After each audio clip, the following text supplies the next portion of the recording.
Welcome to South Florida saltwater fishing. I'm Heath and it's Tips and Tricks Thursday. This is an Islander trolling lure. World famous, super effective trolling lure for big game fishing. In this Tips and Tricks episode, I'm going to go over how to rig this lure and how to put it to use. Before we get into this though, if you want to learn more about fishing, grow as an angler, or just see some great and exciting offshore fishing adventures, you can start by hitting the subscribe button. And don't forget to turn on the notification bell so that you won't miss a thing. So, like I said, super effective for big game trolling.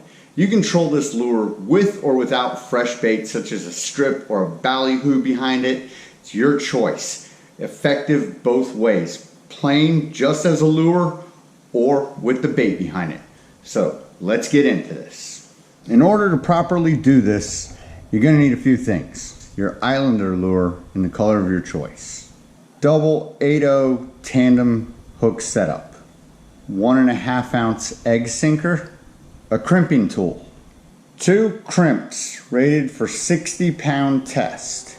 And about 8 feet of 60-pound monofilament leader. Alright, the first thing we're going to do is we're going to take what's going to be the business end of our leader. We're going to stick it through the nose hole of the lure, feed it through till it comes all the way out the back, and we're going to pull a little extra.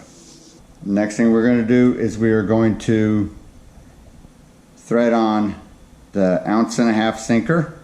This will basically create a space between the hooks and the head of the lure. That way your hooks trail out the very end. Then we're going to fish on one side of the leader through our first crimp. Then we're going to feed our leader through the eye of the hook. Then we're going to wrap our leader back around. And we will pull. You don't want it tight against your line, but you don't want a whole lot of space. So we'll take that. Now we're ready to crimp. So when you're crimping, you want to make sure you don't crimp your line and that you crimp only the crimp.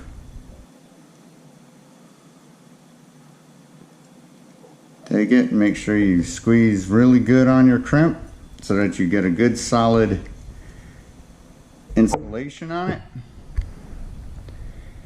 Give it a good tug, make sure it ain't going nowhere. That crimp is done. So I want to take a pause from the rigging for a second to talk about a crimping tool. You'll notice that I'm using a crimping tool on this particular lure.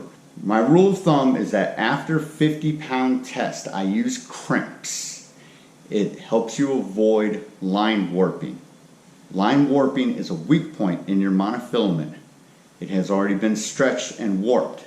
Therefore, the elasticity component of monofilament has already been compromised and it can fail right when you're at the boat with the fish and the fish is going crazy and it decides to put pressure on it. That's why I'm crimping this particular lure with 60-pound monofilament. Now, we'll pull it through and I'll show you why you have that sinker in there acting as a spacer. See where my hook is? Right at the trailing end of it, where a fish will tend to come up and nip off the tail of the prey fish. That is why I add in the sinker right here as a spacer. Keep that hook right where I want it. Now the next thing we'll do is we're going to make our attaching loop. So we feed on our second crimp.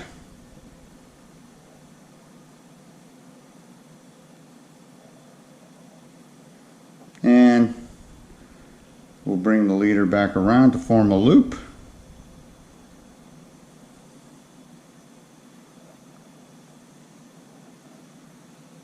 And the same thing here. Your loop doesn't have to be very big. Something like so. Take your crimp tool, give it a good squeeze, That's it. You're done. Your lure is made. The next part of the process is you take your snap swivel from your trolling rod. You'll hook on your second loop. Close the snap swivel. You're good to go. It's time to dunk that baby in the water, start pulling it, get hooked into the fish. And so that is how you rig that lure.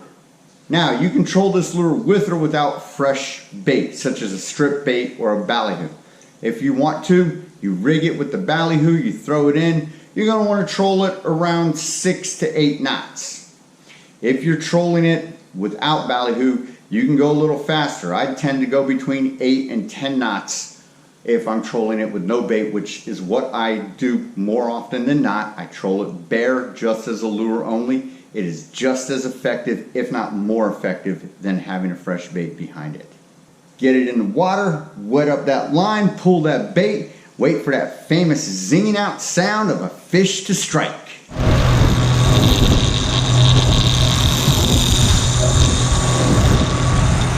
Alright folks, that about does it for this episode. I hope you had fun, hope you enjoyed. I hope you learned how to rig an Islander trolling lure.